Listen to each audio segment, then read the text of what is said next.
Est-ce que tu as envie de me raconter un petit peu ton parcours, peut-être d'où tu viens et comment voilà, tu as créé ta maison?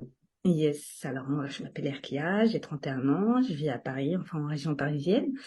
De base, je viens de la finance, donc j'ai un master en finance que j'avais effectué en alternance avec une grande banque française.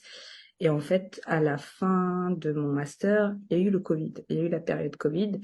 Et il faut savoir que, comme je t'ai dit, moi je suis d'origine marocaine, j'ai mes grands-parents qui nous ont légué des terres d'Arganie. Et en fait, même bien avant mon master, même quand j'étais en BTS, j'avais une pensée, je me disais, il faut que je fasse quelque chose de cet héritage. Je voulais pas le laisser comme ça, en fait. Je me disais, ce serait tellement bête de laisser ça comme ça et de pas partager mes ressources, mes valeurs. Enfin, il faut savoir que les gens, généralement, quand ils parlent d'argan, ils ont pas la même relation que moi j'ai à l'Aragon en fait. C'est que depuis que je suis petite, chaque fois que je vais en vacances, où il y avait ma grand-mère, enfin, on allait ensemble cueillir les araganiers. On allait, quand c'était la période, on les récupérait, on les ramenait à la maison et puis fallait les mettre sur le toit pour, tu sais, pour que la peau puisse sécher et que tu puisses avoir que vraiment le noyau. Après le noyau, il fallait le concasser et de là, tu avais la petite graine blanche et ça, il fallait le passer, le brûler et enfin le faire cuire. Et après, selon si tu le fais cuire, c'est pour le manger. Si tu le fais pas cuire, tu le tamisais, tu sais, il y a une grande machine pour pouvoir le tamiser. Et ça te donnait une pâte, et cette pâte-là te donnait l'huile.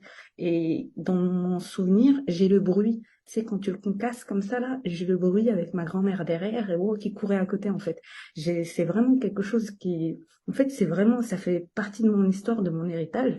Et après mon BTS, je voulais faire ça. Après, je m'étais, bon, attends, continue tes études, c'est quand même important. Donc, je me suis dit que j'irai toujours jusqu'au bout, parce que j'aime aller jusqu'au bout des choses. Et de là, je me suis dit, tu as validé ton master. Est-ce que maintenant, tu te vois reprendre un emploi en tant que cadre, tu sais, puisqu'en banque, c'est du mardi au samedi, donc du mardi au samedi avec des horaires de bureau.